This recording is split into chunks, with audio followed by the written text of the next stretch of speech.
আজি আপুনি এইটো ভিডিঅ'ত এটা এনেকুৱা ধৰণৰ জ্ঞানৰ শক্তিৰ বিষয়ে জানিব পাৰিব যিটো আজিলৈ আপুনি কেতিয়াও শুনা নাই।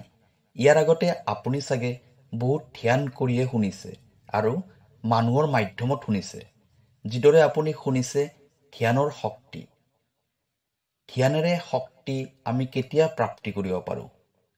এই সংসাৰৰ যিকোনো ব্যক্তিয়ে হওক, যদি মানুহে তেওঁক আদৰ্শ বুলি মানে, তেনেহ'লে সেইটো তেওঁৰ শক্তিৰে প্ৰমাণ হয়।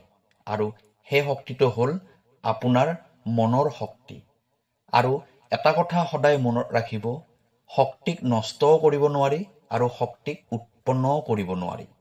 শক্তিক কেৱল ৰূপান্তৰিত কৰিব পৰা যায়। যদি আপোনাৰ মন আপোনাৰ বশ হৈ নাথাকে, তেতিয়া আপুনি শক্তিৰ ব্যৱহাৰ ভোগবিলাস, স্ত্ৰীৰ প্ৰতি আকৰ্ষণ, বাসনাৰ দৰে কাৰ্যবোৰত খৰচ কৰিব। কিন্তু যদি আপুনি মনটোক নিয়ন্ত্ৰণ কৰিব পাৰে, তেতিয়া সেই শক্তিবোৰ, যিবোৰ শক্তি আপুনি ভোগবিলাসৰ দৰে কাৰ্যবোৰত ব্যৱহাৰ কৰিছিল, সেই শক্তিটো ব্ৰহ্মচাৰ্যত পৰিণত হৈ যাব। ইয়াৰ অৰ্থ হ'ল এইটোৱে যে শক্তিক আপুনি নষ্ট কৰিব নোৱাৰে, ইয়াৰ দিশ পৰিৱৰ্তন কৰিব পাৰে। প্ৰিয় দৰ্শক, আছামিজ এষ্ট্ৰলজীলৈ আপোনাক স্বাগতম জনাইছোঁ। মই এষ্ট্ৰলজাৰ ধীৰাজ শৰ্মা। ভিডিঅ'টো শ্বেয়াৰ কৰি দিব আৰু কমেণ্টত লিখিব থেংক ইউ ইউনিভাৰ্ছ।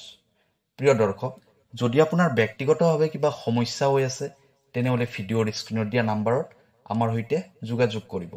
আমি আপোনাৰ সমস্যাসমূহ সমাধান কৰিবলৈ চেষ্টা কৰিম। এতিয়া হওক ভিডিঅ'ৰ পৰৱৰ্তী অংশলৈ যাওঁ। এই সকলোবোৰ বস্তু আপোনাৰ চিন্তাধাৰাৰ ওপৰত নিৰ্ভৰ কৰে। আপোনাৰ চিন্তাধাৰা যেনেকুৱা হয়, যেনেকুৱা ধৰণে আপুনি চিন্তা কৰে, আপুনি তেনেকুৱাই হৈ যায়। সদায় এইটো কথাৰ ওপৰত ধ্যান দিব যে আপোনাৰ চিন্তাধাৰা আপোনাৰ কল্পনাৰ ওপৰত নিৰ্ভৰ কৰে। আপোনাৰ কল্পনাত ইমান ডাঙৰ শক্তি আছে যে ইয়াৰ সহায়ত আপুনি প্ৰত্যক্ষভাৱে ব্ৰহ্মাণ্ডৰ সৈতে সংযোগ হ'ব পাৰে আৰু ব্ৰহ্মাণ্ডৰ সৈতে কথা পাতিব পাৰে। আৰু ব্ৰহ্মাণ্ডৰ পৰা আপুনি সেই সকলোবোৰ বস্তু ল'ব পাৰে যিবোৰ বস্তু আপুনি পাব বিচাৰে। কল্পনা শক্তি ব্ৰহ্মাণ্ডৰ পৰম শক্তি হয়।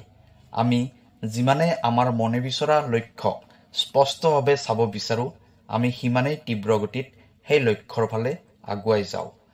যদি আমি প্ৰতিদিনে আমাৰ লক্ষ্যৰ বিষয়ে কল্পনা কৰোঁ, তেতিয়া তাত সেই বস্তুটো সংযোগ হ'বলৈ ধৰে যাৰ বিষয়ে আমি বাস্তৱত একো নাভাবোঁ।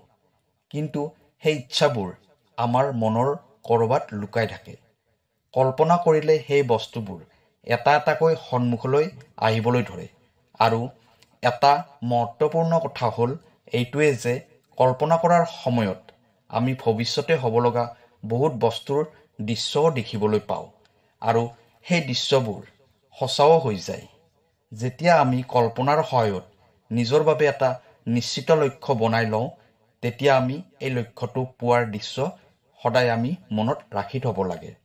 এই দৃশ্যবোৰ মনৰ মাজত ৰাখি কাম কৰিলে তেতিয়া আমি নিজেই প্ৰেৰণা পাই থাকিম। আপুনি ভাবি আছে চাগে, কল্পনা কৰাৰ সময়ত এইবোৰ কথা আমাৰ মনলৈ কেনেকৈ আহিব? এনেকৈ কৰিলে এইটো কাম হ'বনে?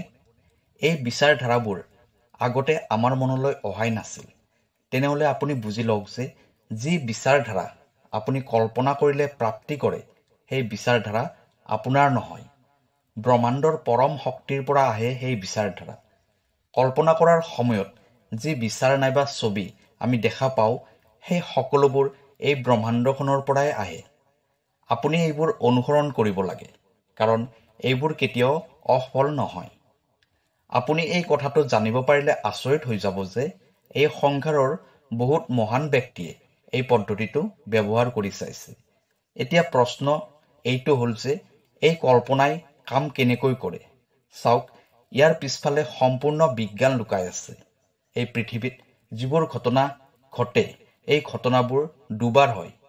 সেই ঘটনাবোৰ এবাৰ আমাৰ মনত সংঘটিত হয় আৰু এবাৰ আমাৰ জীৱনত সংঘটিত হয়। এই পৃথিৱীত কল্পনাবোৰেই সঁচা হৈ যায় আৰু যি বিচাৰিব সেইটোৱে পাব। সেইবাবে আমি এই কথাটোৰ প্ৰতি সদায় জাগ্ৰত হৈ থাকিব লাগে যে আমি সদায় পজিটিভ চিন্তা কৰিব লাগে আৰু পজিটিভ ক'ব লাগে।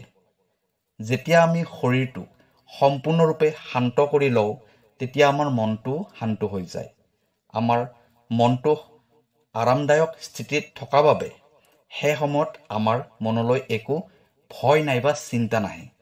সেই সময়ত আমি নাভাবোঁ যে এইটো দেখোন অসম্ভৱ, এইটো কেনেকৈ হ'ব পাৰে, কাৰণ আমাৰ কল্পনা প্ৰতিটো সীমিত চিন্তাধাৰাতকৈ ওপৰত থাকে আৰু এইটোৱে তাৰ শক্তি হয়।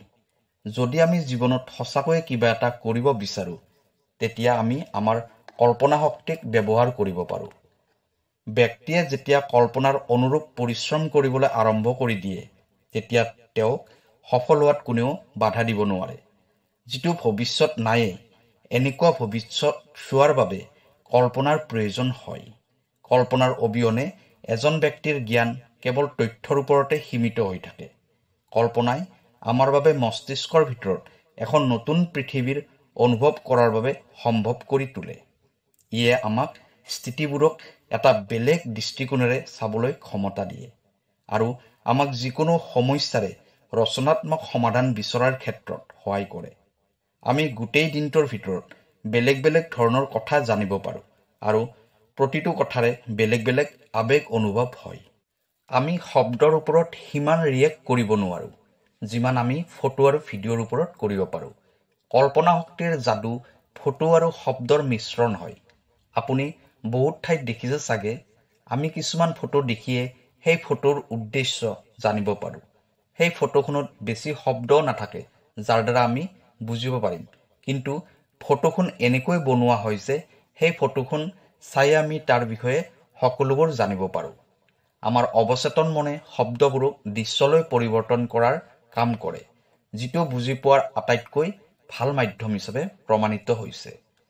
আমি যি পঢ়োঁ সেইটো দৃশ্যৰ ৰূপত আমাৰ মস্তিষ্কত বহি যায়। যদি আপুনি জীৱনত কিবা এটা কাৰণত নিজৰ স্বাস্থ্যৰ ক্ষেত্ৰত, সম্পৰ্কৰ ক্ষেত্ৰত নাইবা টকা পইচাৰ ক্ষেত্ৰত সফল নহয়, তেনেহ'লে ইয়াৰ কাৰণ এইটো হয় যে আপুনি অজানিতে মনৰ ভিতৰতে সেই বস্তুবোৰৰ প্ৰতি নিগেটিভ কল্পনা কৰি থৈছে।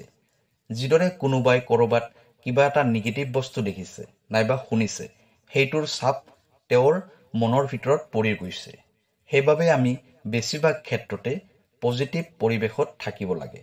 যদি আপুনি জীৱনত কিবা এটা বস্তু পোৱাৰ বাবে ইচ্ছা কৰিছে তেনেহ'লে আপুনি সেই বস্তুটো পোৱাৰ বাবে কল্পনা শক্তিৰ সহায় ল'ব পাৰে। যিমানে আপুনি কল্পনা শক্তিটো বঢ়াব সিমানে আপুনি নিগেটিভিটিৰ পৰা বাহিৰত ওলাই আহিব পাৰিব। কল্পনাই আমাৰ অৱচেতন মনত বহুত প্ৰভাৱ পেলায়। এতিয়া এইটো আপোনাৰ ওপৰত নিৰ্ভৰ কৰিব যে আপুনি কল্পনা কৰি কৰি ভাগৰি পৰিব নাইবা সমস্যাৰ পৰা বাহিৰত ওলাব বিচাৰিব। যেতিয়া আমি যিকোনো এটা বস্তু নাইবা ঘটনাৰ বিষয়ে বাৰে বাৰে কল্পনা কৰোঁ তেতিয়া আমি সেই বস্তুটো আমাৰ জীৱনত আকৰ্ষিত কৰিব পাৰোঁ। আমি আমাৰ ইচ্ছাবোৰক পজিটিভলি কল্পনা কৰাৰ আৱশ্যক আছে, অন্যথা আমি সেইবোৰ বস্তুক আকৰ্ষিত কৰি পেলাম যিবোৰ বস্তু আমি বাস্তৱত কেতিয়াও নিবিচাৰোঁ। কল্পনা শক্তিক আমি বুজিব নোৱাৰোঁ বাবে আমাৰ জীৱনত দুখ আৰু সমস্যাবোৰ আহে।